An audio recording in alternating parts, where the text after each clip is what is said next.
Oke, baik, setelah minggu lalu kita sudah belajar membuat SFD, melakukan simulasi dengan tabel dan grafik, timetable dan grafik. Sekarang kita mencoba skenario dengan menggunakan slider ya. Jadi tadi tombol slidernya sudah ditekan, yang di atas itu yang ada kiri ke kanan. Jadi tinggal diklik kiri aja ya, teman-teman. Saya diklik kiri, ini tempatnya bebas di mana aja, disesuaikan sesuai dengan estetika aja. Ini sesuai dengan panduan ya. Di panduan ada contoh 4 slider langsung, walaupun sebenarnya satu persatu sih, cuma saya ingin menampilkan secara langsung supaya menghemat waktu tutorial. Nah, jadi pada saat melakukan skenario, yang ingin kita skenariokan itu adalah tentunya ada konstanta ya, sesuatu yang bisa kita atur atau input yang bisa kita istilahnya kontrol. Dalam hal ini adalah konstanta. Oke, untuk tahap pertama kita klik di konstanta. Kemudian kita harus di lock dulu ya konstantanya, klik, kemudian cari di advance, kemudian dicentang di permanen konstan itu. Nah, jadi kita nanti akan berubah di lambang belah ketupatnya akan menjadi warna menjadi ada tanda kunci kayak di pin begitu ya. Jadi supaya dia tidak berubah, jadi kita atur seperti itu. Nah, kita sekarang klik di parameter, kemudian cari di parameternya itu slider yang tadi klik, pastikan browse dimension ya supaya langsung dimensionnya kita cari di sana angka kelahiran gitu, kita masukkan dulu ke kanan. Oke, nah kemudian dia akan muncul langsung. Hanya saja range-nya itu belum diatur ya, kan sudah kelihatan itu di 4% per year. Cuma kalau kita ingin batasan tertentu yang sesuai paduan, misalnya kita bisa atur di value of axis ya, kita atur di scale. Nah, di sana ada scale-nya ya, untuk minimum, maksimumnya berapa, minimum batas kirinya, maksimum adalah batas kanan. Kemudian measure unitnya itu adalah tanda strip yang terlihat ya, jaraknya itu berapa. Kemudian kalau minor itu ada di antara measure, jadi disesuaikan aja, kita pakai yang contoh panduan ya. Yang panduan itu ada measure-nya ada 2 di sana, jadi kita ikuti, minornya kita taruh 1. Nah, itu slider saya agak bergerak ya, nanti bisa disesuaikan lagi kok, itu dia bergerak. Nah, ada di sini namanya restore permanen. Nah, itu ini setiap habis simulasi skenario kita kita balikkan lagi, kita restore lagi ke posisi semula di posisi 4%. Yang lain juga sama ya, parameter, kemudian kita cari masing-masing yang ingin kita mainkan untuk skenario. Untuk skenario kita atur juga. Jadi fungsinya skenario inilah untuk melihat. Jadi kalau kita hanya melakukan simulasi itu hanya proyeksi saja. Jadi dengan kondisi seperti sekarang ini kita proyeksikan ke depannya seperti apa, dengan kelahiran 4%, kemudian umur harapan hidup 68, imigrasi 1% dan emigrasi 0,7%. Itu simulasinya sudah kita coba di tutorial sebelumnya. Nah, dalam sistem dinamis itu, disinilah fungsi dari skenario. Sebenarnya sistem dinamis itu bukan hanya simulasi saja, tapi kata kuncinya juga adalah skenario ya. Skenario. Nah, kalau kita misalnya dengan proyeksi saja tanpa skenario atau dengan current situation lah ya istilahnya, seperti itulah hasil simulasi yang kita dapat. Nah, misalnya kita ingin, ternyata jumlah lahan pada tahun 2050 itu pasti akan semakin sedikit untuk perumahan. Nah, disinilah pemerintah atau siapapun yang bisa mengambil kebijakan untuk mengatur itu. Nah, caranya bagaimana menggunakan sistem ini? Ya, inilah diskenariokan. Kalau kita ingin menekan jumlah penduduk, bisa kita lakukan dengan angka kelahirannya mungkin dihambat, atau yang tadinya 4% mungkin bisa diturunkan, atau tingkat imigrasinya mungkin bisa dibatasi, orang yang masuk ke dalam suatu wilayah, atau mungkin membatasi yang keluar gitu. Nggak mungkin kan kita ingin mempercepat kematian seseorang ya, tidak mungkin, kecuali kita ingin menambah populasi, mungkin kita bisa meningkatkan harapan hidup. Nah, kalau maksudnya kita adalah menekan laju populasi ya, kita bisa mainkan ya tiga itu, yaitu angka kelahiran yang kita turunkan, imigrasi yang kita turunkan, ataupun mengarahkan orang untuk melakukan perpindahan dari wilayah tersebut. Nah, terlalu panjang ya, umur harapan hidup biar simpel kita pakai UHH. Oke, sudah ada di sini. Nah, ini kan masih simulasi lama. Caranya gimana? Nah, kita coba simulasi. Nah, ini masih yang lama ya, angka-angka yang lama. Hasilnya masih sama seperti yang sebelumnya. Nah, sekarang kita akan coba sesuai panduan, kita akan geser menjadi 2 ya pada tahun 2020. Nah, kita balikkan dulu tombolnya. Nah, baru kita jalankan sekarang step setiap tahun. Nah, kita lihat. Nah, setiap tahun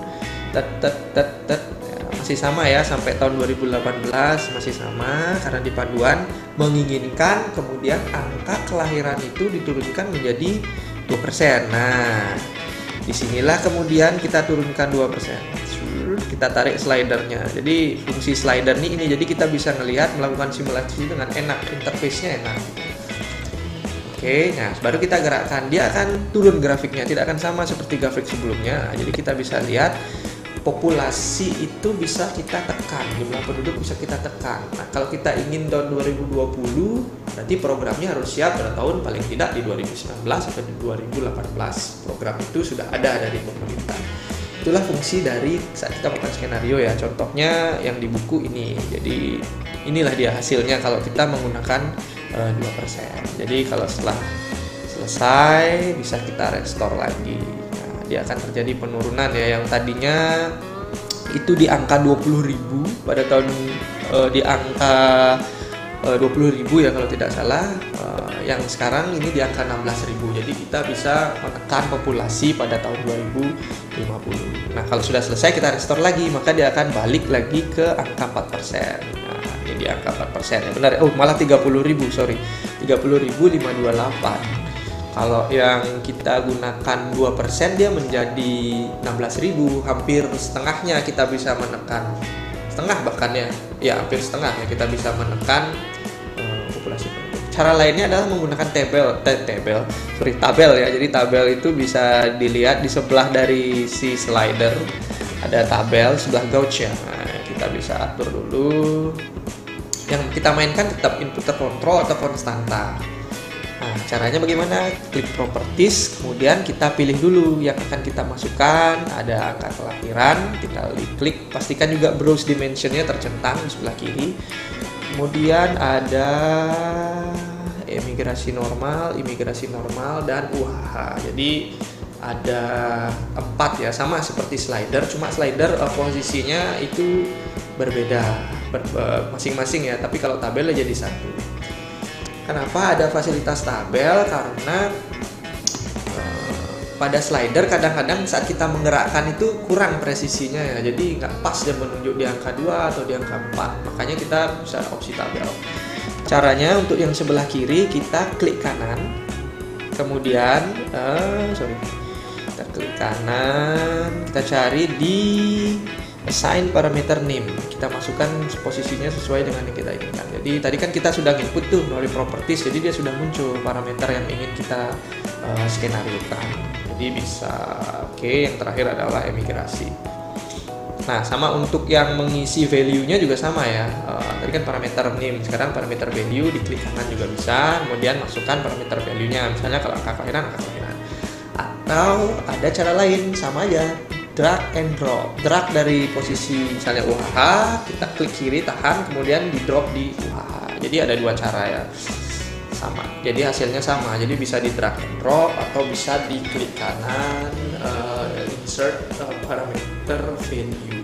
Jadi seperti itu. Nah, kalau penggunaan tabel ini dia jadi lebih jelas. Kita bisa ganti-ganti nanti sesuai dengan angka yang kita inginkan saat presisi. Bahkan kalau kita bermain desimal juga, misalnya 3,55 gitu, kita bisa ketikkan langsung. Ini sama ya, coba kita ulang. Nah, kita balikkan dulu. Nah, kita ganti, kita lihat tabelnya masih 4% kan.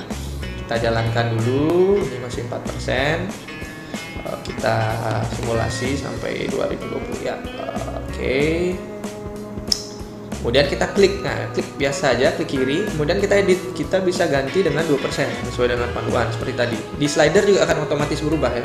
Begitu kita klik, nah di slider juga bergerak kan. Nah, inilah enaknya menggunakan tabel, jadi kita bisa ketik langsung angka atau yang besaran yang kita inginkan. Oke, setelah itu ya tinggal kita lakukan simulasi step ya, setiap tahun ya, hasilnya sama seperti yang tadi.